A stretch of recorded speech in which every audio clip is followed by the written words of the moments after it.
Hey there, it's CJ William. Today I have a review video. As a fan of both the J.R.R. Tolkien books, Peter Jackson movies, and of course Magic the Gathering, this crossover expansion has become my favorite Magic the Gathering set.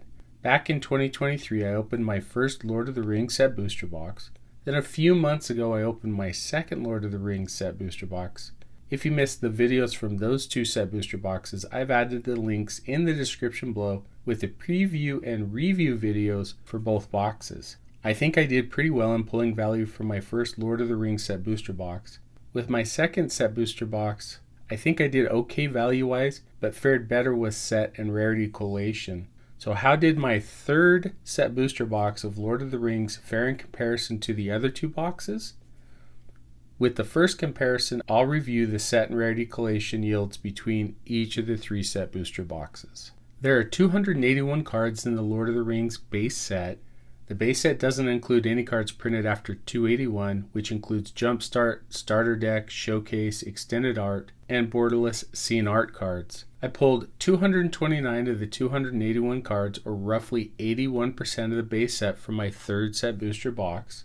This equaled the collation rate in my second set booster box and was higher than my first set booster box, where I pulled around 73% of the base set. I pulled 101 commons, 79 of the 80 uncommons, 26 of the 60 rares, 4 of the 20 mythics, and 19 of the 20 basic lands in my third set booster box. Surprisingly, these pull rates were exactly the same as my second set booster box. Even the one uncommon I missed pulling in this box, Nazgul, card number 100, was the same uncommon I also didn't pull from my second set booster box. The collation rates from my second and third boxes were much better than my first set booster box, which yielded only 79 of the 101 commons, 78 of the 80 uncommons, and 24 of the 60 rares.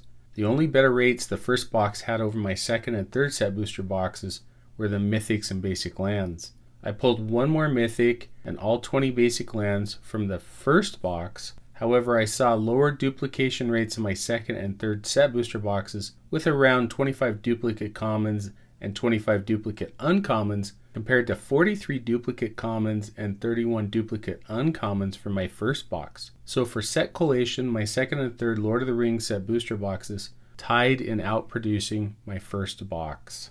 For the next comparison, I'll review the rarity collation between my three Lord of the Rings set booster boxes. Aside from the mythics, the other rarities yielded a very similar rarity collation rate. For my first set booster box, I pulled 134 commons, 128 uncommons, 29 rares, 9 mythics, and 24 basic lands.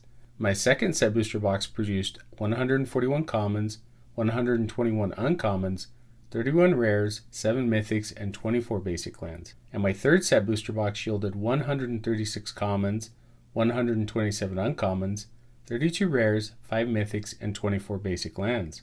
Going from the 9 mythics I pulled in my first box to 7 in my second box and down to 5 in my third box was quite disappointing. With the higher cost to purchase a set booster box over a draft booster box, I would expect to consistently pull 8 to 10 mythics from each set booster box.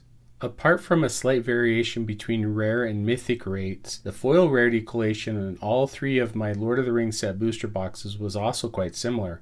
My first box yielded 15 commons, 11 uncommons, 3 rares, 2 mythics, and 6 basic lands. My second box produced 14 commons, 11 uncommons, 4 rares, 2 mythics, and 6 basic lands. And my third box yielded 16 commons, 11 uncommons, 1 rare, 3 mythics, and 6 basic lands. Finally, the comparison of the list cards was also very close, with the first box yielding 4 uncommons and 3 rares. The second box had 1 common, 3 uncommons, 3 rares, and 1 mythic, while the third box had 1 common, 4 uncommons, and 3 rares. With all three boxes yielding almost identical rarity collation, if I had to pick a winner, I would give a very slight edge to my second set booster box because it produced 1 more foil rare and a mythic from the list. The last comparison between my three Lord of the Rings set booster boxes focuses on financial value. I paid $145 for my first Lord of the Rings set booster box, $160 for my second, and $175 for my third. If I buy a fourth box, hopefully it won't be over $200. In analyzing financial value, I use TCG Player market pricing. At the time of opening my first box back in late 2023, the financial value of all cards in the box was $237.55, with an average pack value of $7.38 and an adjusted pack value using comparative analytics of $5.93. Wow, that first box was awesome. After opening my second box a few months ago, the financial value of all the cards in the box was $169.09, with an average pack value of $5.64 and an adjusted pack value using comparative analytics of $3.84. In opening my third box, the financial value of all the cards in the box was $162.21, with an average pack value of $5.41 and an adjusted pack value using comparative analytics of $3.63. Obviously, the second and third boxes were not as great as the first box, with a net gain of about $90 from my first box versus a $9 gain from my second box, and losing around $13 from my third box. My first set booster box easily wins this round. If you want to check out the individual card highlights for my first and second set booster boxes, go to the review video links in the description below. Here are the highlights for my third Lord of the Rings set booster box. I pulled one gold stamp art card with a value over $1, Frodo Baggins with a showcase art. From the list, I pulled one common Sprout Swarm and one rare Smokestack with a value over $1. From the base set, I pulled two copies of one common with a value over $1, Lorien Revealed. I pulled three uncommons valued over $1, one Entish Restoration, and two of the Nazgul, cards number 332 and 336. In my first box, I pulled three Nazgul. My second box only had one Nazgul, so pulling two Nazgul in my third box evens things out mathematically, I suppose. Moving on to the rares with a value over $1, I pulled the Battle of Bywater, Boromir, Warden of the Tower, and Boromir, Warden of the Tower showcase art, 4 Janu, One Ring to Rule Them All, How I Wish You Were Either Orcish Bowmasters or the actual One Ring, Delighted Halfling, Elven Chorus, Horn of Gondor, Sting, the Glinting Dagger, and the Shire. I also pulled a scene art card of Galadriel of Lothlorien to round out the rares with a value over $1.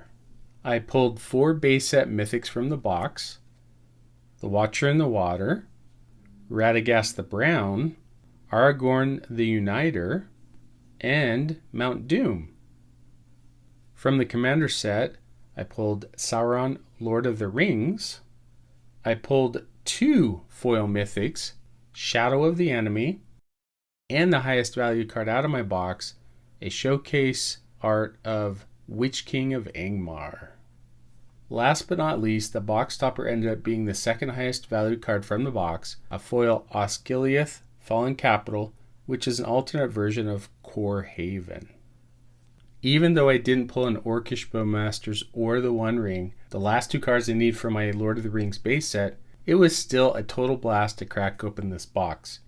Anyway, I hope you enjoyed the video. If you did enjoy it, please like, subscribe, and share. Take some time to share your thoughts in the comment section about my third set booster box opening of Lord of the Rings. Until next time, when I'm back with another Magic the Gathering opening experience.